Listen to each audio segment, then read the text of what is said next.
Blog Talk Radio. Yo, what's up, y'all? Welcome back to another awesome episode of Underground Wellness Radio, brought to you by undergroundwellness.com. My special guest today is the fat-burning man himself. It's such a catchy name, Fat Burning Man. You can learn more about him at fatburningman.com. Got my main man, Abel James, on the show. He wrote a really cool ebook called The Wild Diet, which I kicked back and read yesterday. It was fabulous. You guys certainly need to go check that out. Of course, if you guys want to call in during the show, the number is 347-237-5608, 347-237-5608, and just press the number 1 when the system picks up, and I will get you on the air with the fat-burning man. Got some good questions tonight, good topics. Hopefully you guys will call in and get on the air and talk to a man. You guys know Facebook.com/Underground Wellness, Twitter.com/UG Wellness. You guys can get the first chapter of my ebook, The Dark Side of Fat Loss, over at freedarksidechapter.com, freedarksidechapter.com. Of course, The Dark Side of Fat Loss, the Paleo Summit, the Real Food Summit, Protandem, Jerf T-shirts and tanks are in the Underground Wellness store at undergroundwellness.com. We launched the Jerf tees, was it last Friday or Thursday? And I sent out the email to 40-something thousand people, and you guys crashed my site.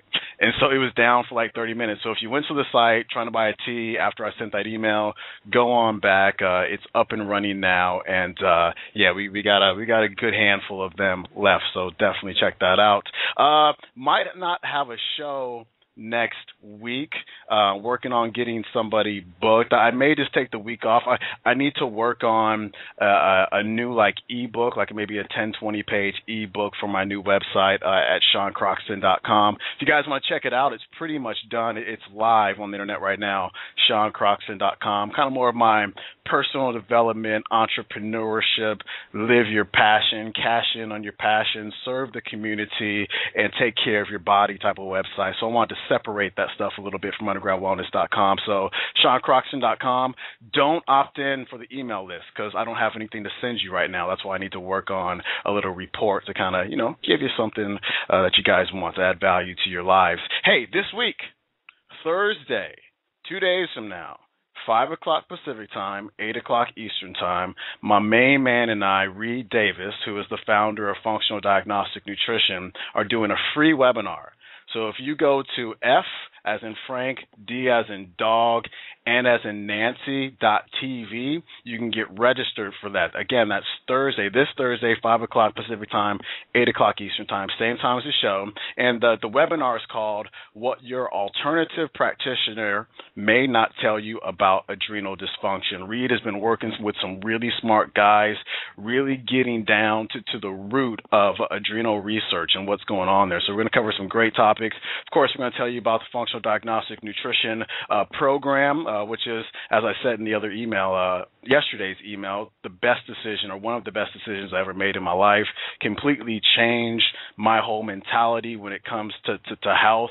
Got me out of that calories in, calories out, it's just about diet and exercise type of mentality, and really got me into hormones and digestion and toxicity and the immune system and food sensitivities. And that course gave me the ability to be able to run tests and write up corrective protocols and just allow me to start a brand new business and to move away from personal training. So check that out, fdn.tv. That is tomorrow. I'm sure you guys are going to email and say, hey, is this going to be recorded? We are going to be recording it. It's going to probably be on my website on Monday morning. I'm leaving town on Friday morning, and so I may not have time to get it up then, but definitely by next Monday morning I'll have it up on the blog. But I'm going to highly recommend that you guys attend live, because typically we give a deal on the course, and then I'm offering a free hour of coaching, whether it be for your health or for your business or marketing or whatever it may be. So certainly check that deal out. Is there anything else for me to cover tonight? I think that is pretty much it. My guest is the author of The Wild Diet. Let me give you his bio. Abel James is the host of the wildly popular Fat Burning Man show. It's like a hit on iTunes. It's consistently top 10, top 15 on iTunes. He's certainly crushing it. Great interviewer, and he's got a tremendous voice. He should like make an ebook or like a program on how to have like the sexiest voice ever, so you can get dates and stuff. Wait till you hear this guy's voice. He's a best-selling author and former research consultant and strategic advisor to the consumer food and beverage industry, dropping 20 pounds in 40 days and later building over 10 pounds of pure muscle in 2 weeks. He brings the techniques he developed for the wild diet to his clients and has achieved extremely compelling results. A research beast, Abel James completed high school and college in a total of just 6 years. It took me 6 years to get through college. Distinguished as valedictorian at New Hampton School, he graduated as a senior fellow with honors at Dartmouth College with a concentration in psychological and brain sciences. Abel is a consultant for the federal government and 14 Fortune 500 corporations. Is there anything this guy doesn't do? And has conducted research studies, presentations, and speaking engagements in North America, Europe, South America, Africa, and Asia. And he is also, on top of all that, he is a singer and songwriter. He is my main man, Abel James. Abel, welcome to the show, man. Hey, thanks so much, Sean. It's a pleasure to be here.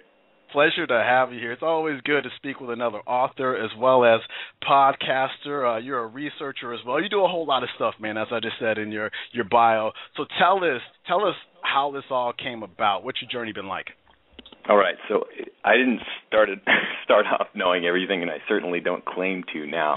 But it's been quite a journey along the way. You know, I'm a closet nerd, or just a totally out of the closet nerd, depending on how you want to think about it. But I've been, experimenting with different sorts of ways of eating and exercising pretty much my whole life. And when I started out, my dad was a big fan of steak, and as a teenager and rebelling, I put on the vegetarian hat for a long time for a variety of reasons. I found that it didn't particularly work well for me, and I think one of the reasons for that is I was doing it wrong. I was eating a lot of things that I know now to be very unhealthy. And as a result of that, in my 20s, I was working very hard doing consulting, and,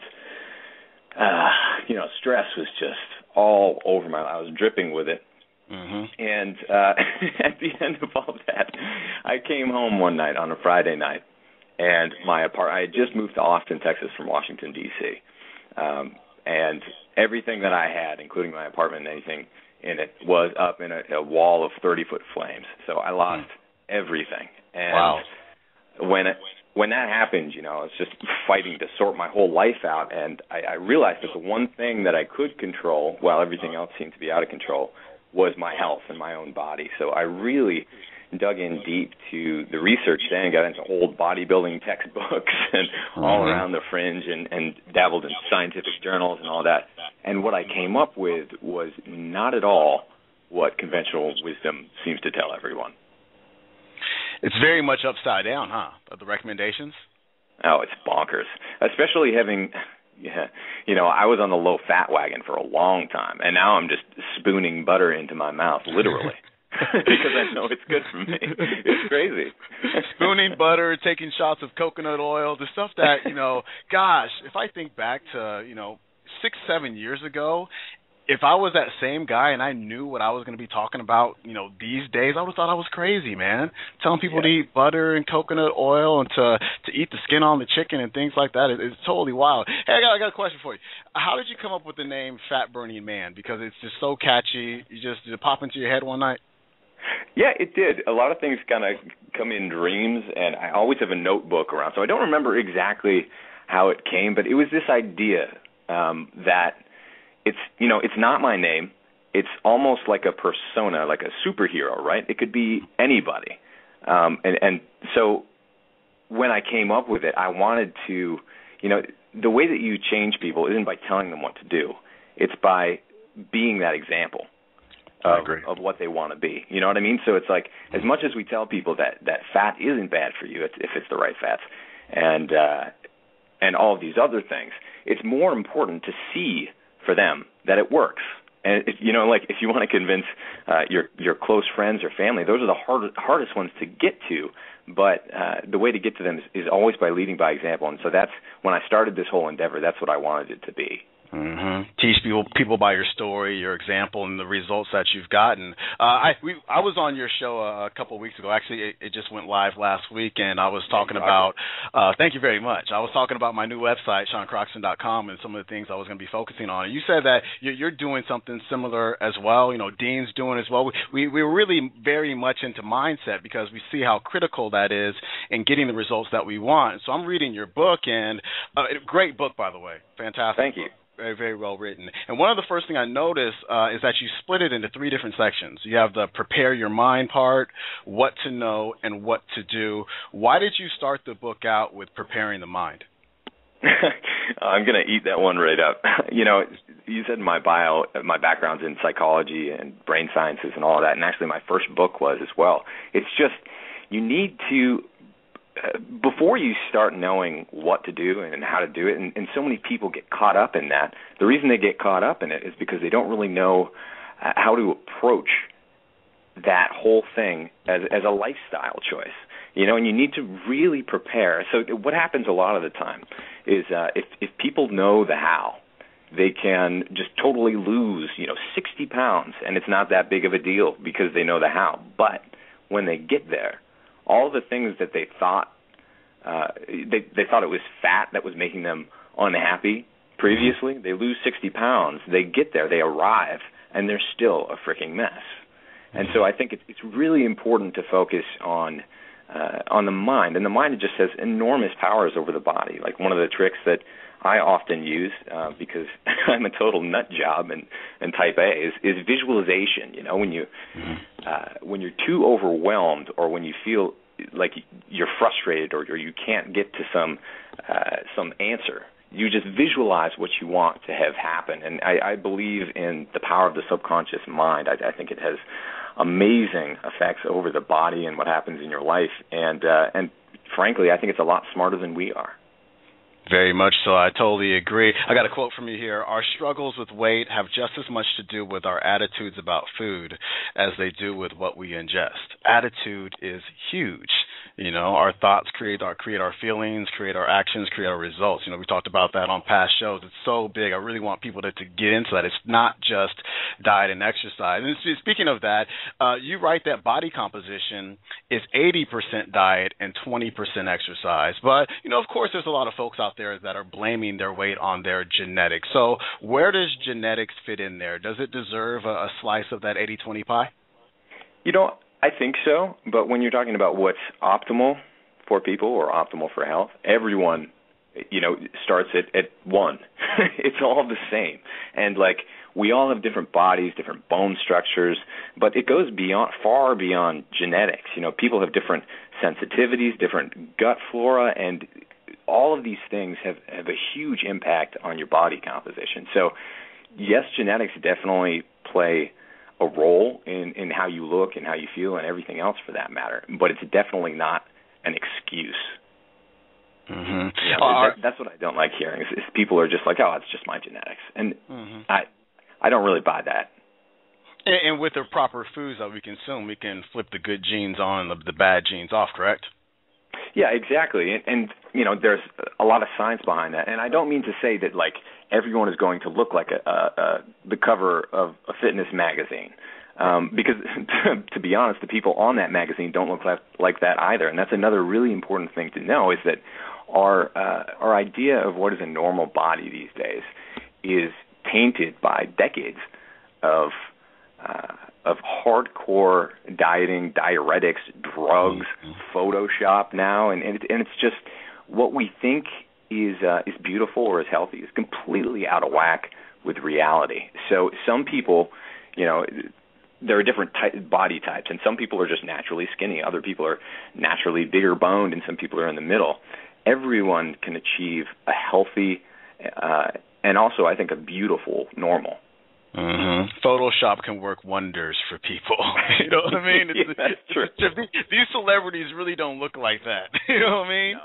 No, I mean, there are so many layers of why they don't look like that, too. I've talked with a lot of models and coached some, and it's like when you meet them in person, they're carrying another 10, 15 pounds, and on the side of their frame, that's pretty significant compared to when they tone down for their shoots. And a lot of them do take drugs, and they wear tons of makeup, and then on top of that, it's photoshopped. So it's not even to mention cosmetic surgery and that sort of thing. So it's just like, take a deep breath and try to be like a real healthy person. Mm-hmm. The last thing I ever want to be is like a celebrity, you know what I mean? Because there's such an expectation out there when you look a particular way in the magazines, but then in real life, like you said, you're 10, 15, 20 pounds heavier. That expectation you can't live up to. So when your fans meet you, it's almost kind of like a letdown when they meet you, like, yo, he's not as hot as he was in the magazine. You know what I mean? And that's got to be hard for people to deal with. And yeah, like I said, I never want to be a celebrity ever in my life. Your diet philosophy, your nutrition philosophy is very similar to mine. I mean, you seem like a just eat real food type of dude, and so your book is called The Wild Diet. And is that at fatburnyman.com? It is, yeah. Okay, so everybody go to fatburnyman.com and get your hands on the Wild Diet. So what would you say, Abel, is the core premise of The Wild Diet? What's it all about? So it's We once had access to an immense variety of seasonal foods from small and local sources, and now the system that we have is access to very few varieties of very few foods from this enormous system that it shuttles food from thousands of miles from where we live, and it's just totally out of whack with everything that we stand for. And a lot of people know that you and I are very active in the ancestral health and paleo communities. What the Wild Diet is very close to that. It's a just eat real food approach where you're prioritizing plants and animals that would thrive in their natural environments. So it's really important to eat food, both plants and animals, that were healthy way down the line, and that the things that they ate were healthy. So as a rule, turkeys and chickens that have breasts so large that they literally can't stand, they're out, for a variety of reasons. So it's, as an example, right now, some of the folks who listen to my show know that I'm up in New Hampshire. I usually live in Austin, Texas. Up in New Hampshire, where I grew up, middle of nowhere, a teeny little town on 60 acres of land.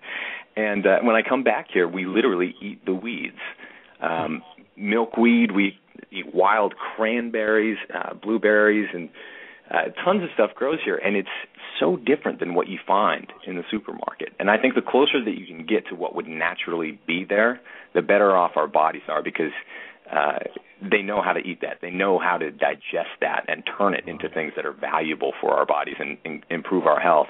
When we encounter these Franken foods that come in boxes, your body the reason they're not healthy is because your body doesn't know what to do with them. Yeah, I like what you were saying there about wild foods and what was it, milkweed you said? Yeah.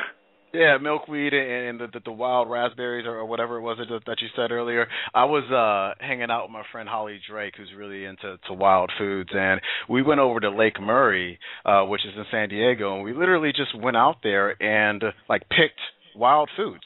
She was like, this is like nature's supermarket. There's all these foods out here that people can actually eat, and we took them all home. It was like, burdock and horse claw or something. I can't remember that. She's going to be so mad at me that I can't remember. But there's so much food around, and she was telling me about how she was watching on one of the news channels. There was some great disaster somewhere. I want to say it was like a tsunami or something or an earthquake, and the news report was about these people who didn't have any food, and if you looked behind them, there was nothing but wild food growing, but they just didn't know. You know what I'm saying? Wow. Yeah, that's something that I want to spend more of my time actually looking into, because it just sounds like so fun, and at the same time it's free. As a matter of fact, one of our Real Food Summit bonus presenters, Linda Runyon, she lived on wild foods for 13 years of her life. So cool. That's awesome. Crazy. Yeah, she didn't buy anything. She just lived off wild foods. So when people say that, good food is too expensive, it's actually outside, ready for you to pick. You know what I'm saying? So, yeah, I like that you brought that out. I love that concept of the Wild Diet. So you're talking about what like meat, poultry, fish, fruits, vegetables, nuts and seeds. What about like grains and dairy? Where do you stand on those two? Because everybody seems to have a different opinion. Yeah, they do, and I think some people can handle it all right, and other people cannot. Usually, if people are jacked up, they have a hard time with things like dairy and grains. But this is this comes into another thing around like my approach in the wild diet is, our grandmothers knew what made us fat, and they knew how to prepare grains. They knew that they needed to be soaked and sprouted, and we seem to have lost that along the way. So it makes sense to kind of approach all of this by learning this knowledge that that seems to be lost, and kind of incorporating all of those things into your lifestyle and your habits. Mm-hmm. So talking about getting back to eating real food like our grandmothers and our great-grandfathers and whatnot ate, I want you to tell us a really cool story that came up in your book about your blood pressure and the foods that you're eating and how you changed it and what happened with your results. You recall that story? Yes, I do. So this is one of the examples when I went into the doctor's office, and I think this happens to a lot of people because there aren't many who are on board, unfortunately, yet with the eat real food approach. I walked in, and this was before I was, convinced and started incorporating these things like eating lots of fat and taking the grains away into my diet. And I had high blood pressure. After being a vegetarian for a while, I was super high on carbs.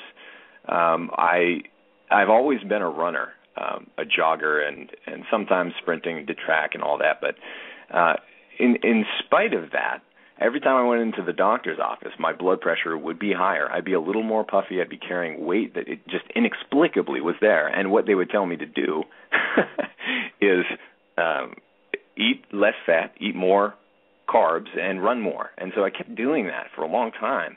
And it was getting to be the point where every time I got in, it was worse. They wanted to put me on all sorts of drugs. Then I radically changed, right? Started making all of these eating decisions that were based upon the research that I did, which was that conventional wisdom and most of the things that your doctor tell you is completely back asswards. So I did that. My blood pressure went down to like an athlete's range. It's like super healthy. It's been there ever since. And I think that a lot of people are afraid to kind of make that leap. They go into their doctor and don't really understand the fact that many doctors, not all of them out there, but many of them aren't really trained in nutrition. Mm-hmm. I was talking to the caveman doc. He was on my show a while back. I know he was on your show too. He's a great dude. And he has this thing. He's just like, you go into the gym, and why is it that bodybuilders know more about nutrition than your doctor? Seriously. It's crazy. Yeah, that's real. It's scary. I was working with a family member of mine who's had diabetes for a long time, and A1C was through the roof, and I put her on a real food diet, and she was losing weight. Her mood was better. Her A1C came way down. Went to the doctor. Doctor's like, oh, your scores are so much better. What have you been doing? She's like, well, I've been eating steak and, whole eggs and, chicken with the skin on it and all this stuff. And he was like, no, you're killing yourself. And it's like, no, all our markers are like where they're supposed to be. Everything's getting better after 16 years. After 16 years of working with this doctor, and things are getting worse. And then she does like a few months with me and everything starts getting better. But she was killing herself for eating real food. It just blows my mind. I want to get to another mind-blowing topic with you, but first I want to let the listeners know that you can call in 347-237-5608, 347-237-5608 to get on the air with Abel. If you're already in the switchboard, just go ahead and press the number 1 if you have a question. I posted a quote from your book on Facebook and Twitter yesterday, and that thing went viral pretty quick. And I want you to comment. I want you to comment on this. It goes like this. Think you're better off eating foods with natural flavor? Chew on this. Secretions from the anal glands of beavers produce a bitter, smelly, orange-brown substance known as castoreum that is used extensively in vanilla and raspberry flavoring. It's legally labeled as natural flavoring. Talk about that a little bit for me. Yum, beaver butt, right? It's like every time I find all of these little things, and every time it just floors me. And you can laugh about it because it's so absurd. And it would be even more funny if it weren't scary. If if the anal secretions of beaver are in your vitamin water, I mean, what worse things are in there? It's just like something that can open your eyes to how. This is a sad state of affairs, Sean. You know, when you're drinking, eating and drinking beaver butt. Yeah, you're drinking ass. You know what I mean? I'm not trying to drink ass or eat it, but continue. I'm sorry. So I mean, that's originally when I was writing it, I didn't have that funny example in there. I just had artificial flavor from, and it started as a blog post actually, from McDonald's in a strawberry milkshake. It's like 30 ingredients that you can't pronounce just in the strawberry flavoring part, and that's an artificial flavor. But when you look at actually how they were made and what's contained in these artificial and natural flavors, it's all pretty gnarly stuff, and it's not good for your body. Your body has no idea what to do with it. You can't even pronounce this stuff, and there are all these stories of going off the New Jersey Turnpike, which is where a lot of these chemical factories are, the flavoring industry, which is worth billions, and no one really seems to know that. And you can go in and just like smell a hamburger in a test tube. And you can smell all these very specific things coming out of a test tube, and that's an issue. You're tricking your mind when you eat this stuff. You're tricking your body, and it's going to screw you up. I was actually just going over Nora Gagauz's book, Primal Body, Primal Mind, which is wonderful. Really an awesome read and very informative. And I think it was actually in the foreword that they talk about the idea of a super stimulus. So when you drink a Coke or something really sugary or that has tons of flavor in it, your body is so overwhelmed by this super stimulus that you'd never encounter in nature that it doesn't process the downfall. The sugar crash and all of the icky feelings that you get after are covered up to an extent because you're still feeling all these ridiculous highs from the sugar and all the other crap that they put in there, all the artificial flavors.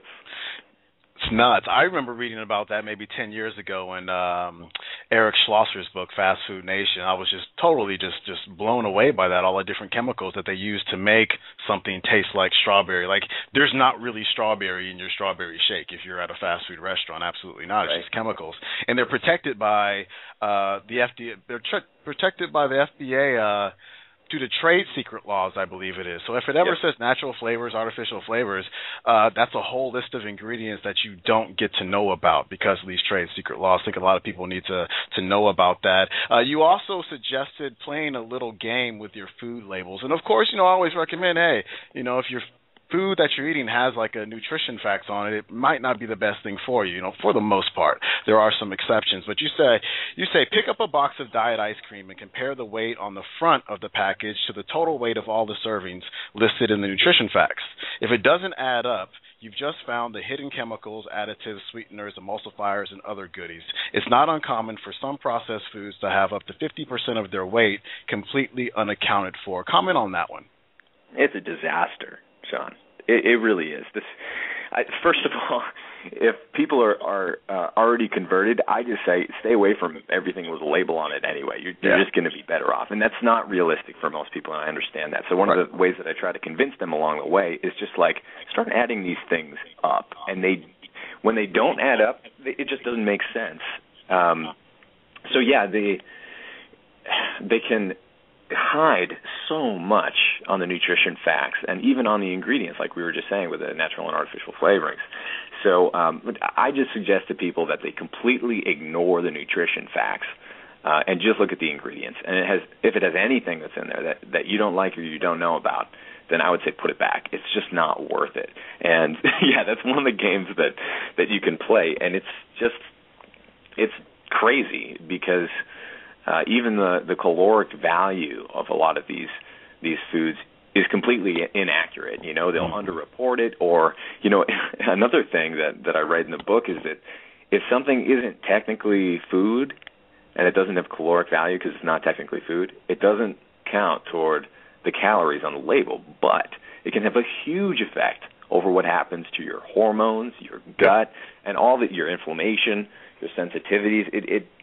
There's no free lunch when it comes to big food. Yeah, and that's a topic you cover in your book. You may get a little bit into hormones, if I remember correctly, but you definitely covered digestion, talked about probiotics and gut function. So talked about gluten intolerance, I believe, as well. So audience, definitely check out The Wild Diet. You're the fat-burning man, so let's talk a little bit of fat loss. You say in your book that dairy stalls fat loss in many individuals. How so? All right. So when you have dairy, and this is some dairy is better than other dairy, so I just want to make sure that's clear. The typical dairy that you encounter in the U.S. market anyway is not good for you. I'm just going to go out and say that. Now, what dairy is designed to do is grow baby animals, right? And so it's great for growth. So if you want to bulk up, I mean, a lot of bodybuilders, some of them still do this. They have the GAD diet, which is a gallon of milk a day. I wouldn't recommend that for anyone. You're going to have a lot of, well, I won't get into it, but they don't always have the best digestive function. So dairy is something that I tend to actually use it fairly often if I want to build up some muscle after a workout. It's great for that. I'll have usually, unfortunately in Texas you can't get raw dairy, but in New Hampshire you can, so I definitely make the best of it. I drink some raw milk after a workout. It definitely seems to help me bulk up, but if you're looking for that lean look, it's really not great for that. It raises your insulin, and most people who are listening probably know that that's a bad thing if you want to lose fat. It can be good as a tool to build muscle, but it's not something you want to play with, and certainly not something you want to have a lot of the time. So dairy is something, if you use it right and you can process it within your own body and your body doesn't freak out, then I think that's great. It's delicious. A lot of people do fine with it. Some people certainly don't. I try to get goat dairy actually most of the time, and if you can stand the goaty flavor that sometimes comes along with it, then that's usually a much better option when it comes to digestion and how people handle it than typical cow dairy. I'm glad you mentioned goat. What about that one beverage that's always pronounced so many different ways? Kefir. What do you think about that? I like kefir. We've made it ourselves. I'm a big yogurt guy. We make a lot of our own yogurt also. And kefir, yogurt, they're both good. They have probiotics. But if you get them off the shelf, they're talking about all these probiotics and why they're good for you. You look at the label, and if there is one thing that you want to look on the label for, it's the sugar, and it's like this dinky little 6 to 8 ounce package, and it's like it's good for you. There's a picture of a lean belly on the front, and it's like this will help your digestion, and it's like 45 grams of sugar. Yep. And you're like, holy crap, this is not good for you. That's kind of my take on that. Yeah. I mean, a lot of people don't really want to make their own foods, or they say that they don't have time. But taking yogurt or taking milk and turning it into yogurt takes like a few minutes, and then you just let it sit there. It's kind of like a crock pot, And I very much encourage people to take a step back, stop going to the grocery store, go to the farmer's market, or try to get, some people are doing milk delivery again, which I think is fantastic. So if you can get that, just try to do it yourself. That way you don't risk getting all of the junk that most of these food manufacturers put in it, not because it's good for you, but because it'll last longer on a shelf or make your brain think that it tastes better. I got about 4 or 5 more questions left for Abel. If you guys want to call in, 347-237-5608, 2375. What is it? 347-237-5608. Or if you're already in the switchboard, just go ahead and press 1. There's a ton of people on the switchboard right now. We just got some shy folks in the switchboard, but somebody will break the ice at some point here. Let's see. What is my next question for you? Hey, another thing that you recommend. You say that if grass-fed meat, because a lot of people, they freak out. They go, well, grass-fed meat is more expensive. I'm not sure if I'm going to be able to do this, but they also don't want to consume the non-grass-fed meat. One of your recommendations is if grass-fed meat is out of the budget, then purchase low-fat cuts of meat. Why is that? So a lot of the toxins are stored in fat, in humans and in foods that we eat, animals that we eat. That's where you're going to find a lot of the gnarliest stuff that you definitely don't want in your body. So if you really can't find, good quality meat, then it's better to find kind of like the muscle meats. You don't want to eat the organ meats from unhealthy animals, even though organ meats are typically a lot better for you, just because that's where all of these toxins are stacking up and all these hormones that you don't want. I also suggest that you avoid typical conventional dairy for the same reason, because a lot of that is stored in the fat, and it's no good. But I say that in my book, but what I actually say to people is that, like, I don't really tolerate their excuse that they can't get it for cheap. We just drove out. We got $150 worth of grass-fed meat, of beef primarily, and bacon and a bunch of other things, but mostly meat, beef, and it was 50 pounds. So it was like $3 a pound for all this stuff, and that's averaging in the steaks. Wow.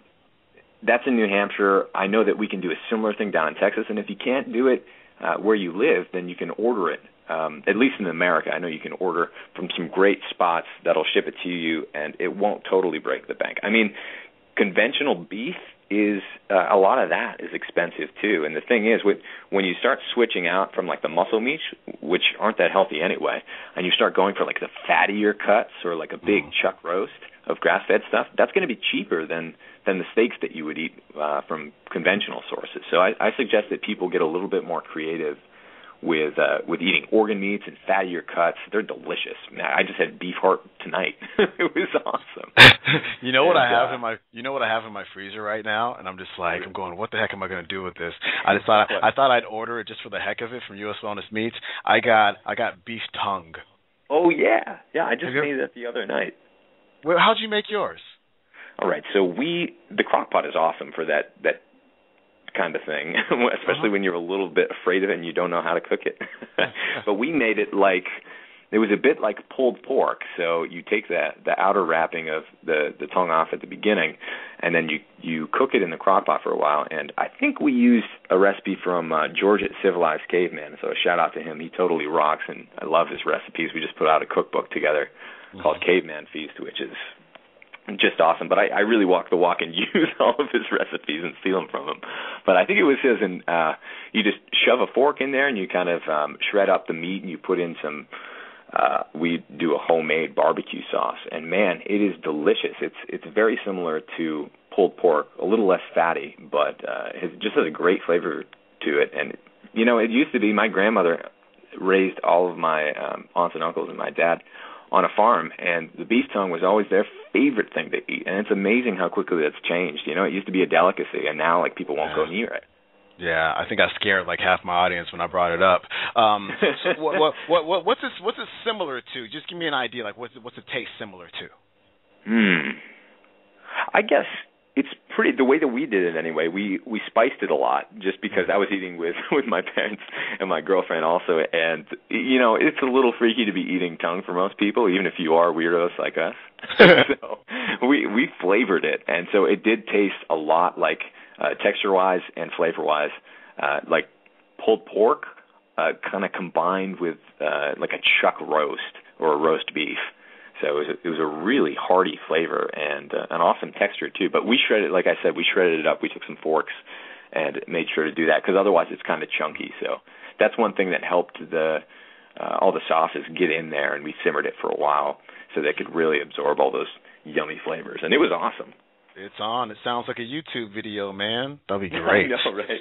You're the master of YouTube, though. How to make? I haven't done YouTube in so long. I just signed the papers for my new office. Oh my God, it's so awesome. I have this dope like brick wall background to shoot against. It's going to be so rad. I'm moving on like October 15th, so we'll start doing YouTube videos again. Hey, I got one more question for you before we get to the callers. You got callers from the 443 and the 303. Just hang back for a second.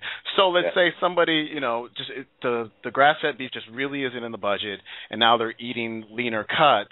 How do they replace the fats? What do you recommend they use as fats to kind of, you know, replace the fats that they're losing from eating the lean cuts? Yeah, well, fortunately, you can get some quality olive oil most places. You can get coconut oil, which that's not too hard to find. And one thing that's getting easier and easier to find is Kerrygold, which is grass-fed butter from Ireland. And we use that all the time. So I suggest that people start with that. I mean, you can go crazy and go into, we actually just rendered a bunch of our own lard, which is awesome.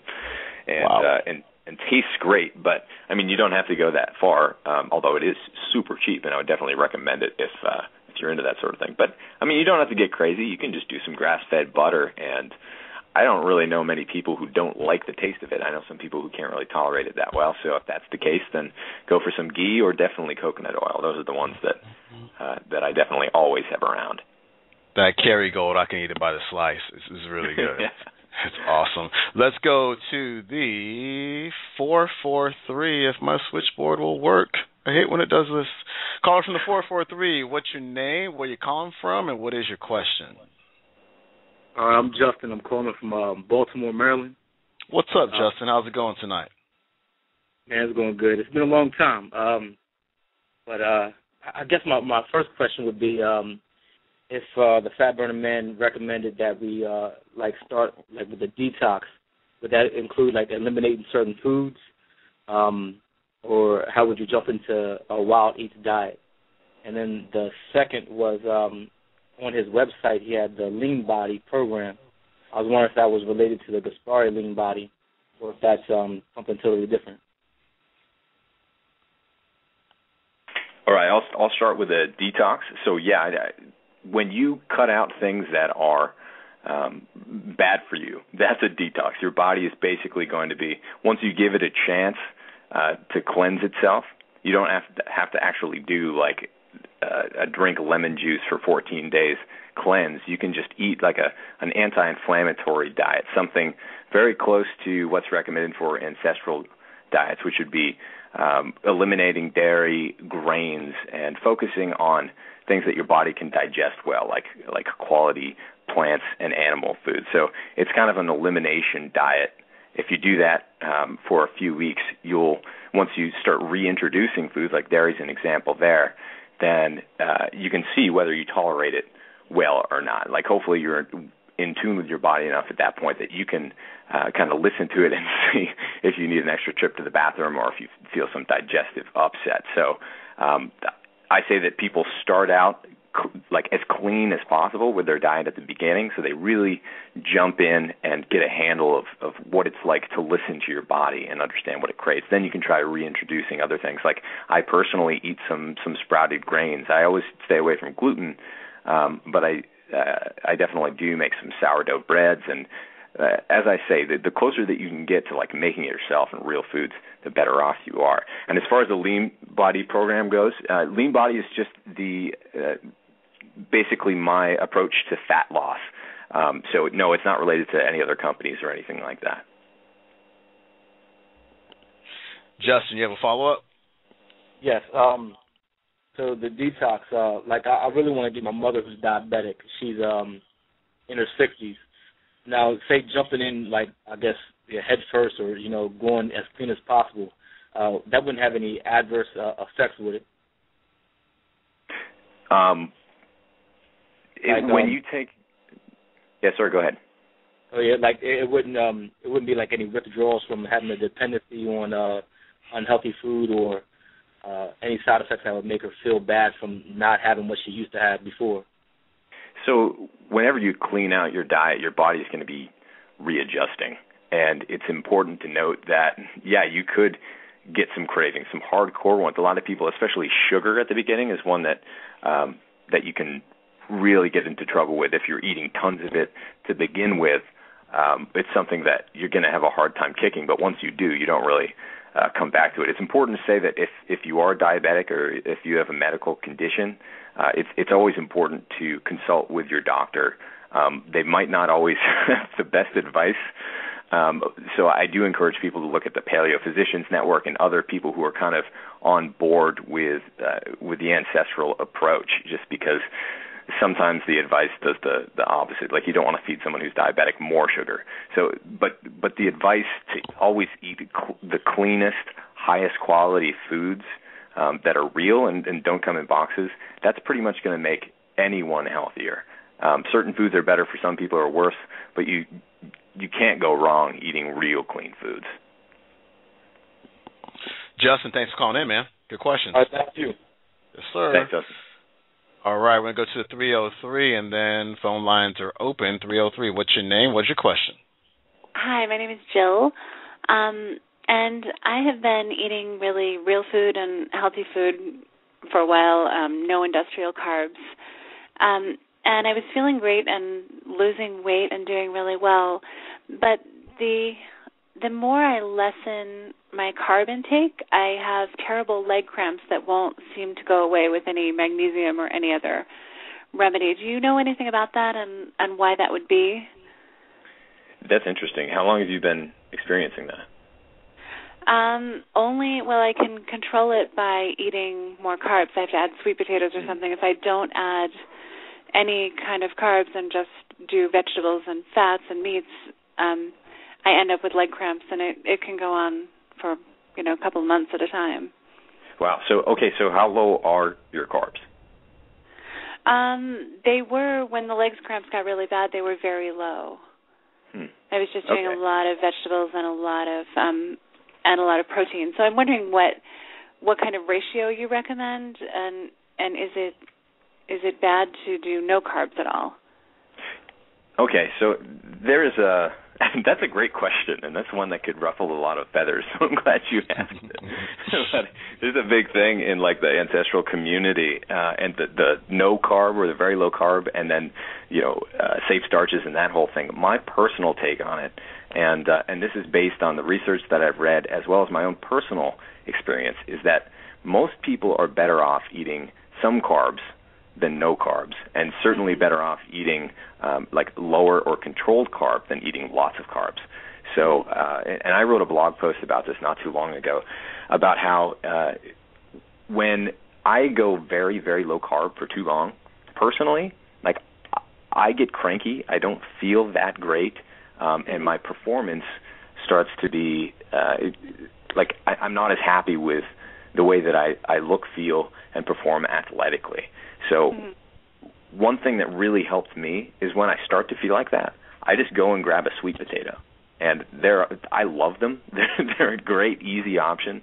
And you can cook them a whole variety of ways. And when I do that, it's I have to be careful not to eat them at night because I'll be up all night because I feel so great and I have so much energy. So if you find that you're not doing well on a super low-carb diet, I would just, ask yourself, what's the real reason for doing it? Is it health? Is it fat loss? Because if you're already there, if you've already lost the fat, chances are you can probably handle eating some carbs. And some people say any bit of glucose that you consume is going to shorten your lifespan. I don't agree with that, and I know that there's research that kind of goes against that notion. Eating some carbs, I'd recommend checking out Paul Jaminet's work if you haven't already. He wrote The Perfect Health Diet with a new version. I think it's coming out next month. And he has a great approach to all of that. Basically, don't overdo it on the carbs. If you're eating the right ones, though, just make sure that you're getting a little bit of them, and then just see how you feel. So if you're having problems with leg cramps, I would say if you can make them go away with a sweet potato, eat that sweet potato. Okay. Anything else that you recommend as far as really healthy carbs? Really healthy carbs. I like sweet potatoes. Do you recommend turnips or beets or anything else? Yeah, beets and turnips. I think the more variety that you can get into your diet, the better. People rag on nightshades, and certain the typical white potato is the worst thing in the world according to certain people. That doesn't really make sense to me. Science doesn't totally understand all of the different factors that are at work here. So it makes no sense to me that a sweet potato would be God's gift to man, and the white potato, and granted they're in different families, and that the white potato would be the worst thing on earth that you should never eat. That just doesn't make sense. I believe that if you have variety in your diet and you're getting it from a quality source, and especially if you go for heritage or heirloom varieties of plants and animals, you're going to be better off than someone who's not. One thing that I love having here is when we're up in New Hampshire are parsnips, and that's kind of a weird food that most people haven't had.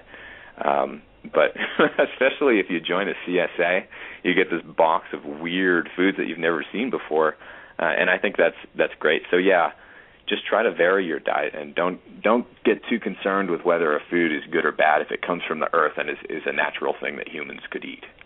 Okay. And on corn that's organic, how do you feel about corn products that are organic? I use sprouted and organic corn. That's it. Cool. I think that's great. Lots of civilizations over time have eaten corn. I think there are certainly some, you don't want to have any GMO corn.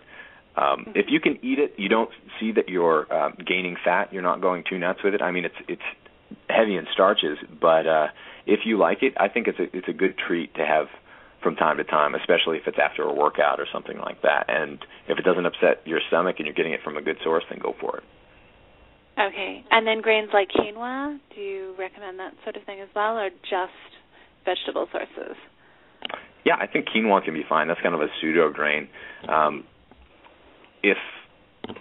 Here's my thing. If you eat it and it doesn't do something bad for you, then you're probably okay. And people have been safely eating things like quinoa for a long time. And I know a lot of people are going to be pissed at me in the paleo space for saying things like this, but I do believe that you can get away with eating certain foods. It doesn't necessarily mean, though, that like when you eat quinoa that it's great for you.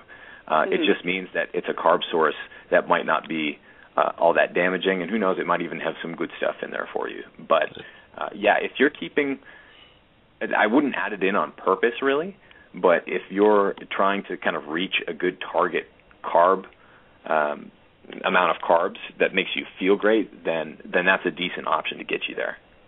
Okay. Jill. Thank you very much. Thank you. Have a good night. You're welcome.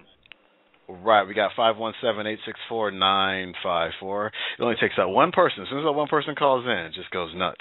Let's go to the 517. What's your name? What's your question? Hi, I'm Claire from Traverse City. Hey, Claire, what's your question? I hope you can help me out. I have been on like a paleo diet for almost a year now, and it's been great for my body, but the more that I'm on it, the worse my TMJ pain is. And I've been grinding my teeth more. Could there be any link to that, or what would you recommend for that? That's really interesting. I have heard of that in a few instances, and it certainly could be related, but I'm not a medical doctor and can't really give any advice on conditions. Right. When did you say it started happening to you?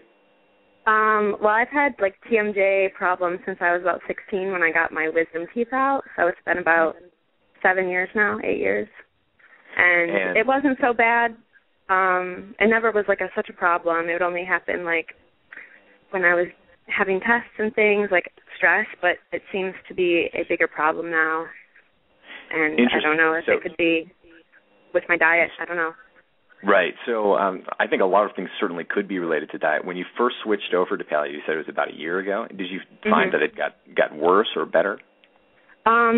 It had gotten worse about halfway in the year when I started noticing it more. Yeah. Well, what I would do is check out. I'm sure that this has come up in the paleo community. I would do a quick search around and see if, Mark Sisson or Rob Wolf or maybe one of the doctors in the space has written about it. And if that doesn't work, then try to check out some of the ancestral doctors and see what they have to say about it. All right, cool. It's kind of a long shot question, but maybe you might know we anything. appreciate you asking. It's great. All right, thanks. Thanks, Claire. You got it. Bye. Bye. All right, we're going to the 864. What's your name? Where are you calling from? 864? Hey, Sean.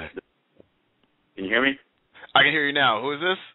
Hey, Sean. This is Ryan Lutz in Spartanburg, South Carolina. Ryan Lutz. Long time no speak. What's happening, man?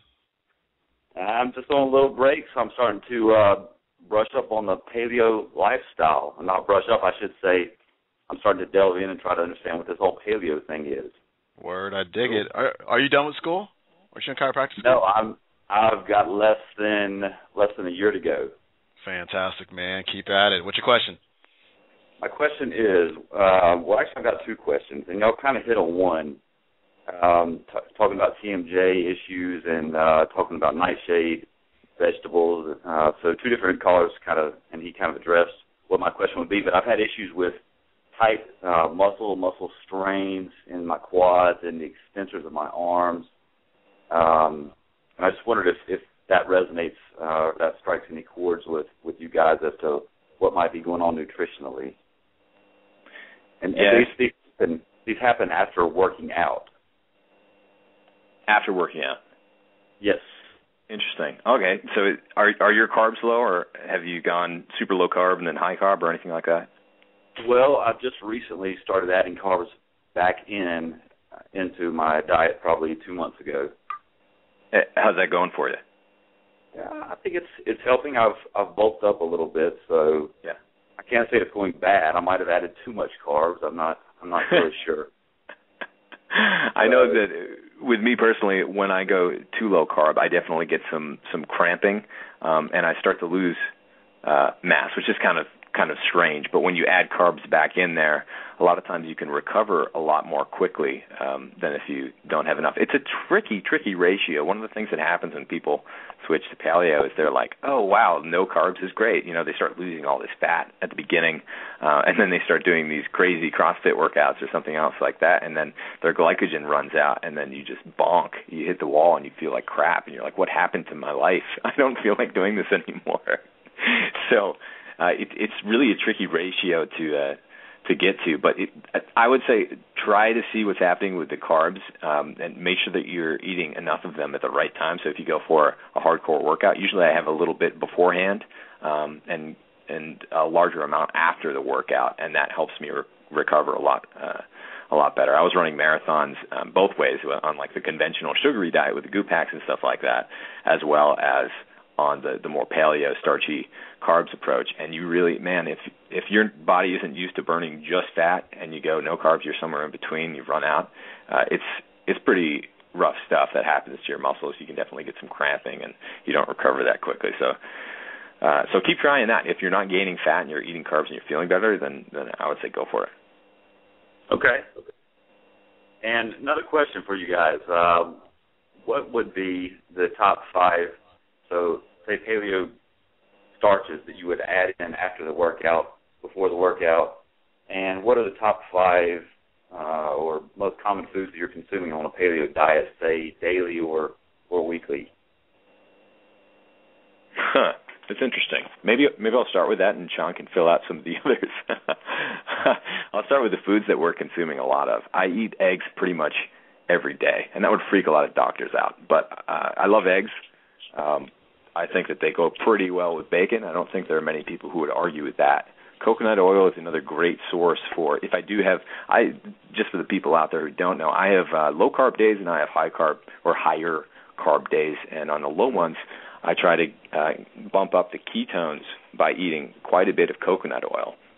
That seems to do pretty well for me. This may or may not be paleo, but grass-fed butter is another big one. And you'll probably notice that a lot of these are fats.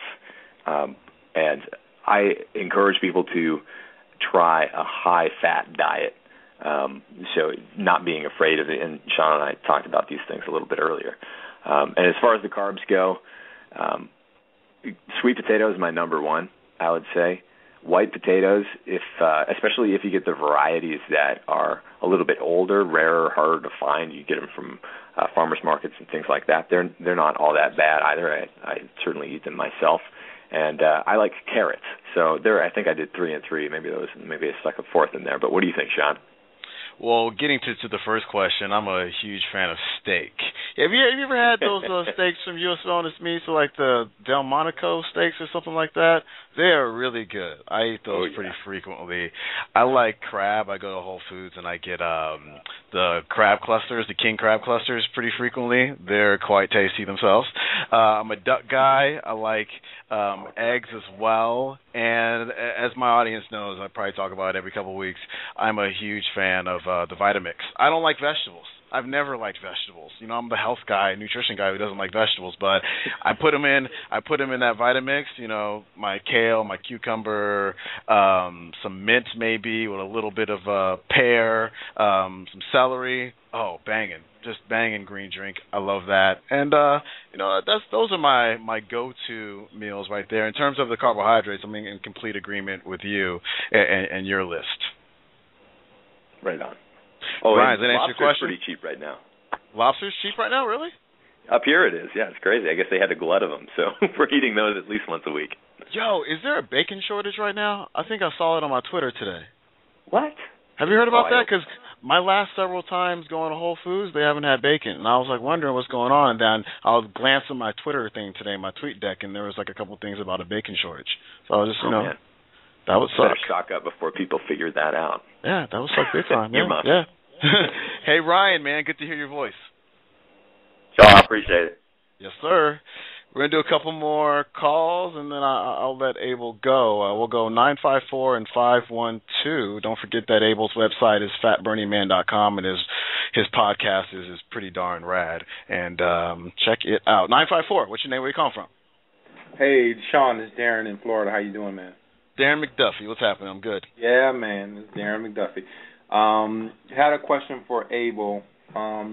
Abel, just wondering how much is weight contributed to the mind? I know you're a big guy on mindset. How much is weight contributed in the mind, and how much could that be contributed to metabolic damage?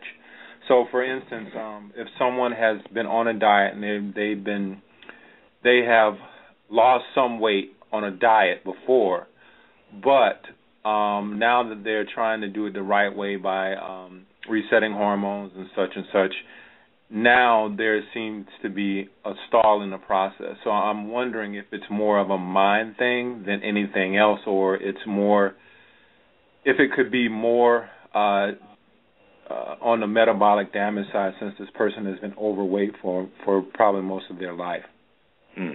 When you say diet, do you mean like calorie restriction, or do you mean a particular kind of diet? To be more specific, this person was on HCG, where they, 500 calories a day, and they were able to lose the weight, and then now they're going through a leptin reset and doing some other things and eating real food and all the things that are, that are good, but they are at a plateau. They can't seem to lose any weight. So I'm wondering if it's more of a mind thing, since the person has been overweight for most of their life. Whenever you do something that's really intense, calorie restriction, like 500 calories a day, certainly, it could work for a while in terms of losing weight and certainly losing muscle mass, but it's having a negative effect on hormones, and it's the way that the body communicates with the brain is going to be disturbed by that sort of kind of like drastic intervention. So at that point, your body could be, or someone's body could be giving them kind of incorrect signals, saying that you're still hungry when you're not. That's one of the reasons that I don't recommend long-term calorie restriction. It's something that can be very damaging, but you can recover from it. But so the mindset, think about how many meals you eat a day, or how many chances you have to put something either good or bad in your body. You have to ask yourself, every time that you eat that thing, it goes through your brain. So mindset is absolutely huge. You can control everything that you eat or that you don't eat. So, it could be a mindset issue.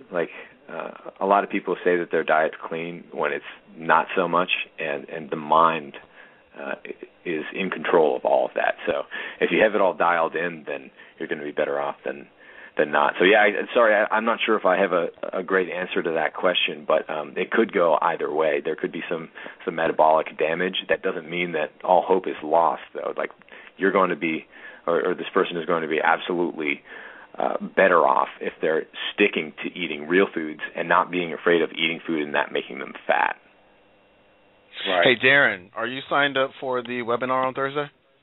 Actually, I haven't signed up. I'm going to go ahead and sign up because I'm really interested in talking to you guys about the, just read and you talk about the adrenal fatigue as well. Mm-hmm. So, I will be signing up to just take a gander at that.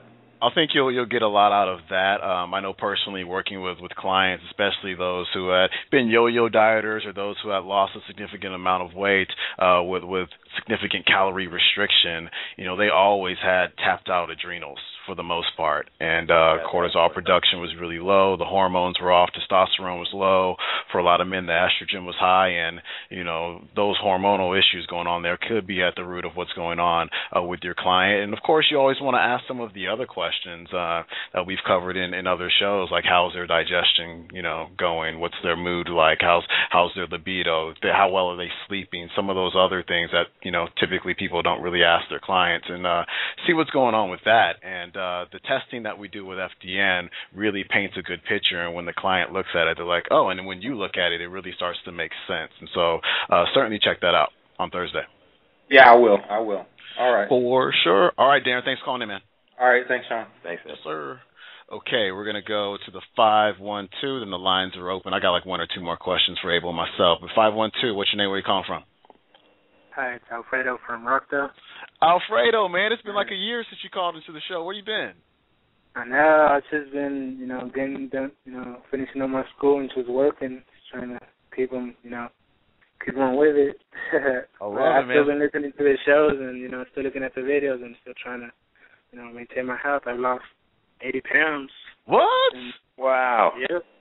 Congrats, man.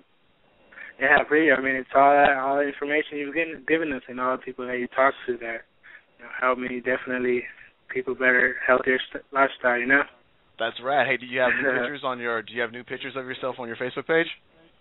Yeah, I'm posting up every time I can, just, keep my progress, going down instead of up, I hear you. I'm going to look you up right now, man. Very cool. What's your question? Well, my question is, it kind of goes with that. Being heavier, you kind of, whenever you go with the diet, it's kind of easier to lose the weight. Mostly, people call it water weight or whatever, but now, I find it a little more difficult, sometimes I'll be like in the zone where, I'm doing my diet, doing everything, eating right, doing my fitness and everything, but then there's times where, I don't know, I just crave those junk foods and I want to see what, as far as right now, how I can improve that to, keep going down instead of, going back up. What food should I be eating, like better food to help me lose weight? You're looking, Alfred, I'm looking at your pictures, man. You're looking good. You're looking real good. Congratulations. Abel, you kind of covered this a little bit in your book in terms of, those quote-unquote cheat days or, you're not going to be perfect, that type of stuff. Do you want to answer Alfredo's question about that? Yeah. Can I ask you, Alfredo, and that was a 512 number, I think. That's the same one on my phone for Austin, Texas. That's awesome, man. But what's your food? What's the one that, gets you every time? Well, my mom's always cooking those, Mexican food, all them mole, pozole, all that kind of stuff. Uh-huh. And sometimes it gets kind of hard, just, food all around and everything. And that's the hardest, man. When that food, you smell it in the kitchen, it comes up, and it's trickling into every room in the house, and it smells so good. Especially with my mom, with my sisters, all they eat is, Hot Pockets, all that kind of junk food, corn dogs and all that stuff. So it's like, I got to do my own thing, Yeah, man. Just having it around is really hard. If there's any way that you can try to keep it out of your sight, that's especially that junk food. If you can get it in a particular cabinet and just make sure the door's shut, because your mind will play tricks on you. If it knows, if you know that something's in the house and you know that you used to like it, you're probably going to crave it. That's just going to happen. So to the extent that you can, try to get that stuff out of sight. But when it comes to home cooking and stuff like that, even if it's not clean, paleo, whatever. You eat so many meals over the course of the week, you can afford to enjoy a few that don't particularly align with the way that you normally eat otherwise. That's why, and I used to call them cheat meals, but now I call them eat anything you want meals, just because cheat has this, kind of guilty association along with it. But if you eat something like that, and it's a home-cooked meal, it smelled great, and you were kind of planning on it maybe, then go for it.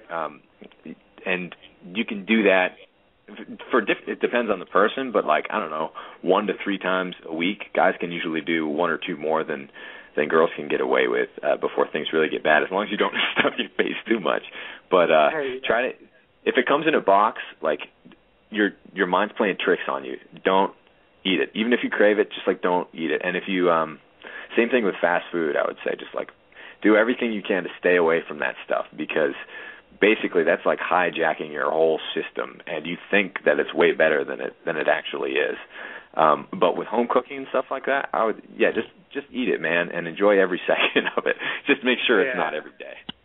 Well, I mean, I've been able to keep, stay eating like, fajitas, just regular, using chicken and all that stuff, beef, bacon, eggs and all that. But I mean, and the thing is, like, how many meals a day should you eat? Like, the last question you answered, like, sometimes you go on a starving mode where you really don't eat as much as you should, or if you do, like, how do you control that? How do you control how many meals you eat a day? Is that what you said? Yeah, like, just make sure, you eat what, fill up good, and just not having to, have those cravings, Yeah. Well, I'm going to come back to this, but for me, personally, like, carbs, especially bad carbs, like the quick digesting ones, and corn's a big one, that leads to cravings. Sugar leads to cravings. To the extent that you can get that stuff down, you won't feel as hungry as you are otherwise. That's why eating lots of fat is great, because it fills you up, but it doesn't make you like, that feeling when you stuff yourself. I know when I eat Mexican food or whatever, I have a full belly, or Chinese food, you have a full belly. Like, there's no way that you could possibly get another grain of rice down your throat, and you're starving at the same time. That's what you want to avoid. So, like, certain things, even at those meals, at those home-cooked meals, for example, like you said, steak, like, have a little bit more steak, a little less tortilla, or, like, skip the tortilla altogether, like, skip the chips and all that stuff. Like, when you, even if it is a less healthy meal, you can still kind of, go for the stuff that's going to be more filling and less likely to kind of hijack your system and make you hungry. And those, like I said, they're going to be kind of like the simple carbs that are going to make you hungry all day. So try to eat plenty of fat. I think, like Sean was saying with the Vitamix, a great option in the morning is just having like a big old green smoothie. Or if you don't really like that, then have some bacon and eggs. And there are tons of other things that you can eat all over the internet and tons of cookbooks. I mean, there's always going to be something. Just stay away from the cereal and try to fill up on fat and protein, not carbs. Hey, Alfredo, congratulations on your weight loss, man. You're doing really well. Appreciate you calling in. I appreciate it. Thank you. All right. Have a good night. Man. Right, let's do one last phone call, then we'll go ahead and close out. Let's go to the 705. What's your name? What's your question? Hey, Sean, how's it going? This is Stefan from Ontario, Canada. Nice. Thanks for calling in, Stefan. What's your question? Hey, Abel. One thing that I wanted to ask you, one thing that I noticed with myself, even if it comes from an organic source, if I eat meat, I find that it does depend on the quantity. But one thing that happens with me when I eat meat is I get a really foul odor. Like, I'll smell really bad. And like that's a concern to me, not just because of just that, but because I also don't wear deodorant. Like I try to, normally I smell fine, like you won't be able to smell it on me, but if I go and I eat something like a big steak or a big chicken, whatever it may be, I'll get that odor, and it's like, maybe I should stay away from this. So I just wanted your thoughts on that. That's interesting. It's a great question, and it's awesome that you're paying that much attention to what you're eating and the effects that it's having on your body. And the cool thing is, when you take out a lot of these toxins and other industrialized junk, you really don't need these personal care products to like cover up your disgusting smell anymore. So it could be, like proteins will sometimes have that effect depending on the quantity, like you said, that you're having. So if you like have a huge steak or something like that, like your body can't process all that much protein all at once. So one thing that might help is eating a little bit. Like, you don't want to avoid protein. You definitely want to make sure that you're getting enough of it. But overeating it could also have some of those effects. So if you kind of like spread it out over the course of the day, or even eat less of it, or get it from a less kind of like protein heavy source, then you might be better off in that case. Okay. All right. So give that a shot. Yeah, you got it. All right. All right, and I love what both of you are doing, so great job and keep it up. Thank you very much, Stephen. Cool. Appreciate it. Take it easy. Hey, I just got word. I just checked my email while you guys were talking. Just got word from Twitter that in the next couple of days, it's not going to be UG Wellness on Twitter anymore. It's going to be Sean Croxton. So if you guys in the future want to link up with me on Twitter, it's going to be at Sean Croxton. That's cool. I've been waiting for that to happen. Steve, my last question for you. You're a podcaster, man, just like myself. I got to ask you, I know this is the hardest question ever because, people have asked me this as well, but if people go over to your podcast on iTunes, what are those maybe top 3 or 4 that they should listen to first? Oh, man, that's hard. It depends on where they're at. The entry one for most people is usually Wheat Belly with Dr. Davis because he's got that Casey Kasem voice. He's entertaining, and it's like beginner friendly for the most part. So I know a lot of people like that one. That was my parents' favorite as well. Obviously, the Sean Croxton one is fantastic. Probably the best of all time. Compliment or anything, but I did have fun. It was a good time. A lot of people like the ones with George Bryant, which I've done 2 of them so far. And we talk about paleo things. We also talk about just good things to do with your time and your money. One of the things, he tells a quick story, and I'm going to ruin it right now by telling you, but about how he was in a small coffee shop, and he basically went up to the person who was checking people out and said, take my credit card. I'm paying for the next 10 people who come through. Just say that the person left. And so he just sits there watching their faces and just smiles and how he's changed their day. So that's a cool one that I did recently. And then I have a bunch of fun ones coming up. So, I mean, they're all fun. They're all similar. It's just a conversation like yours is, man.